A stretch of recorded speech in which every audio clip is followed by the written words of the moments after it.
নজর রাখবো আবারও মথুরাপুরে। শুভেন্দু অধিকারী সেখানে পুজো উদ্বোধনে গিয়েছিলেন, তার কনভয়ে চলল লাঠি। বিরোধী দলনেতার গাড়ির সামনে ঠিক এভাবেই বিক্ষোভ একদল উত্তেজিত জনতা। কি কারণে বিক্ষোভ? কেন্দ্রের বিরুদ্ধে বঞ্চনার অভিযোগ তুলে এই বিক্ষোভ।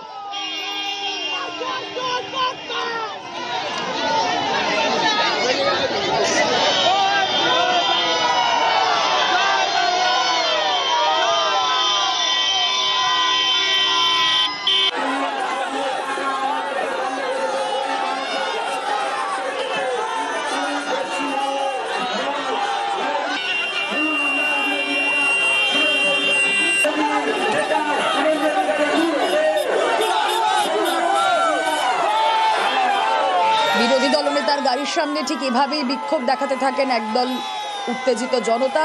কেন্দ্রের বিরুদ্ধে বঞ্চনার অভিযোগে তাদের এই বিক্ষোভ, হাতে প্ল্যাকার্ড নিয়ে তারা এভাবেই স্লোগান শাউটিং করতে থাকে।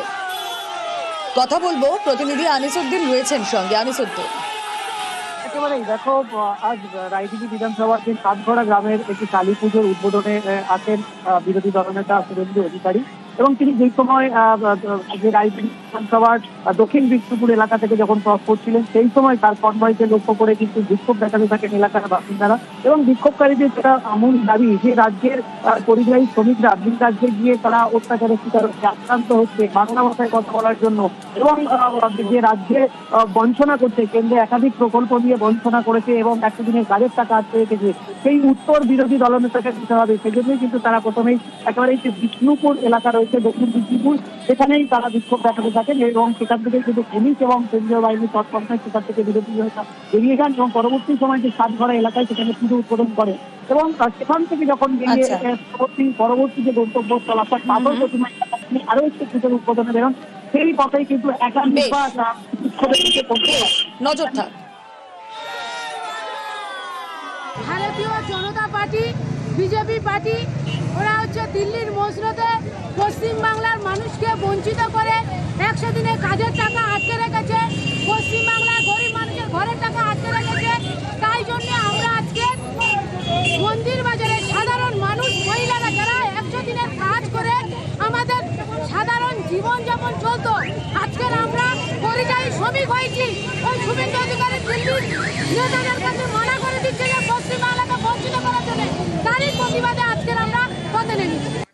এই ঘটনাকে উদ্দেশ্য প্রণোদিত প্রাণঘাতী হামলা বলছেন বিরোধী দলনেতা শুভেন্দু অধিকারী।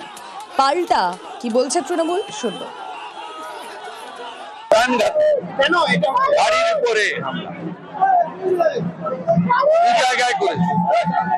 আমি ধর্ম পালন করতে আসছিলাম, ওগুলো কোনো আজকে 100 দিন কি 200 দিন, আজকে তো আমি এসেছি হিন্দু হিসেবে ধর্ম পালন করতে।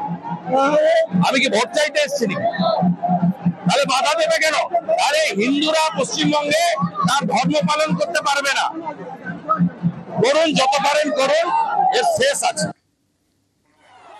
আমাদের যারা সনাতনী মায়েরা তারা জানেন যে আজকে ভূত চতুর্দশী, আজকের দিনে অশুভ আত্মাকে, অশুভ শক্তিকে ছাঁটা দেখিয়ে বিদায় করতে হয়। আজকের দিনে অলক্ষ্মী বিদায় হয়। তো বাংলার অলক্ষ্মী, যে বাংলার 100 দিনের টাকা আটকে রাখে, বাংলার মায়েদের ন্যায্য প্রাপ্য আটকে রাখে, তার থেকে বড় অলক্ষ্মী আর কি আছে?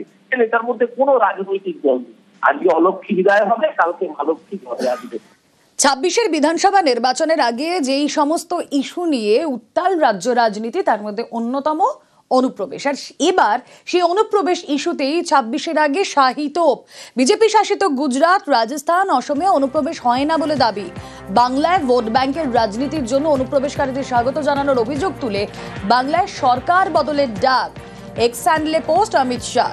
কথা বলবো, মৈত্রেয়ী প্রতিনিধি রয়েছেন সঙ্গে। মৈত্রেয়ী, অমিত শাহ যে তোপ ডাকছেন যে এই বিজেপি শাসিত রাজ্যগুলোয় অনুপ্রবেশ হয় না, আবার বাংলায় অনুপ্রবেশ হচ্ছে, সেটাও ভোট ব্যাংকের রাজনীতি, কারণ তারা স্বাগত জানায়।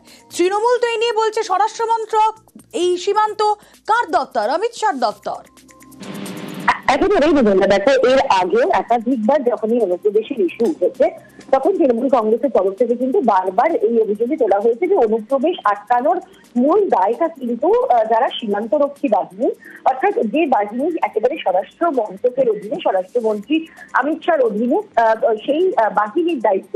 কিন্তু অমিত শাহ সেই বক্তব্যকে কিছুটা এড়িয়ে গিয়ে তার বক্তব্য হচ্ছে যে সীমান্ত এত দীর্ঘ সীমান্ত রয়েছে, সেই সীমায় অনুপ্রবেশ আটকানো 100% সম্ভব নয়। ফলে তার দায়টা কিন্তু পুরোটাই দিচ্ছেন হচ্ছে রাজ্যগুলির ওপরে।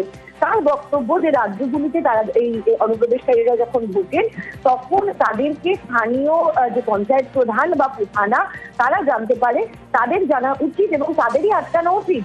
কিন্তু পশ্চিমবঙ্গ এবং ঝাড়খণ্ড যে সমস্ত রাজ্যে বিজেপি সরকার নেই, সেখানে নাকি এই অনুপ্রবেশকারীদের রেড কার্পেট বিছিয়ে দেওয়া হয়।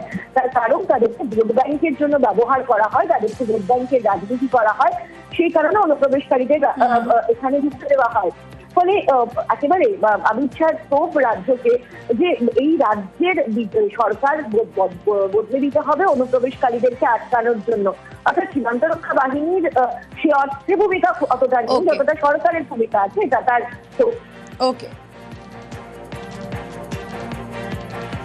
অনুপ্রবেশের ফলে যদি জনবিন্যাস বদলে গিয়ে থাকে সেটা একমাত্র বোঝা যায় যদি সেন্সাস হয়। কেন্দ্রীয় সরকার কেন 2021 সালে পেন্ডিং সেন্সাসটা প্রকাশ করেনি, তাহলেই আসলে খেলাটা ধরা পড়বে। দেখা যাচ্ছে বর্ডার লাগোয়া সব অঞ্চলগুলোতে বিজেপি লোকসভায় সিট বের করছে। অনুপ্রবেশের ফলে যদি কেউ বেনিফিট হয়ে থাকে, এটার নাম ভারতীয় জনতা পার্টি। এই অপদার্থ স্বরাষ্ট্রমন্ত্রী দেশের লজ্জা, অবিলম্বে ওর নিজের পদত্যাগ করা উচিত। সেটা না করে অন্যের ঘাড়ে দোষ চাপানোর খেলা খেলছে।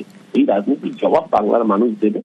রাজার হাতে পুজো শুরু। আজ রাজা নেই, কিন্তু পুজো চলে আসছে। হুগলির বাঁশবেড়িয়ায় হংসেশ্বরীর পুজো, আর আরামবাগে পূজিত খ্যাপাকালী।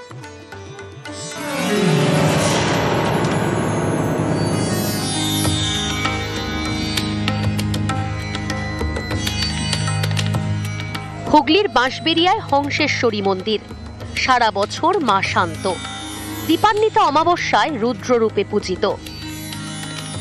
হংসেশ্বরী মায়ের সারা বছর পুজো হয়। দক্ষিণাকালীর ধ্যানে, দক্ষিণাকালীর মন্ত্রে মায়ের জীব নেই, সারা বছর মায়ের শান্তরূপে পুজো হয়। বছরে একদিন বাৎসরিক পুজোর দিন, সেই দিন যেদিন দীপান্বিতা কালী পুজোর দিন রাত্রেই এই মুখের ওপর আলাদা মুখোশ পরানো হয়।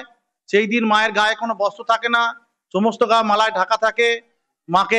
মায়ের সমস্ত গয়না মাকে পরানো হয়, চুলগুলো এলেকুশি করে দেওয়া হয়।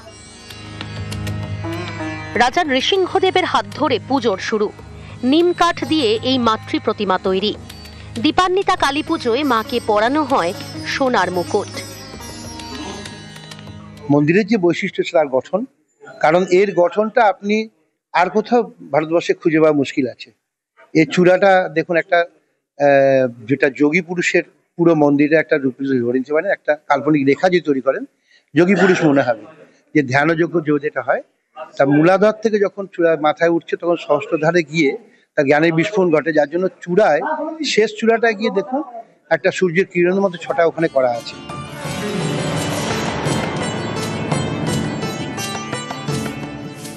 হুগলির আরামবাগের তিরোল গ্রাম, এখানে মা সিদ্ধেশ্বরীর মন্দির। প্রায় 500 বছরের পুজো। খ্যাপাকালী হিসেবে পূজিত মা কালী। কেউ অসুস্থ হলে এই মন্দিরে নিয়ে আসা হয়, তাকে মায়ের আশীর্বাদ বালা পরিয়ে দেন সেবায়েতরা। এখানে মা সারদা মাও এসেছিল আজ থেকে বহুদিন আগে, আজকে কথাটা সারদা মা এসেছিল, এসব রাধু মাকে সঙ্গে নিয়ে মায়ের বালা পরিয়ে নিয়ে গেছিল। আর প্রতিদিন মায়ের রুগী আছে, ভালো হয়ে আসছে, বালা খোলা হচ্ছে, আর যারা এমনি আসছে মায়ের কাছে বালা পড়ানো হচ্ছে। হুগলি থেকে সোমনাথ ঘোষ এবং শুভদীপ ঘোষ, নিউজ 18 বাংলা।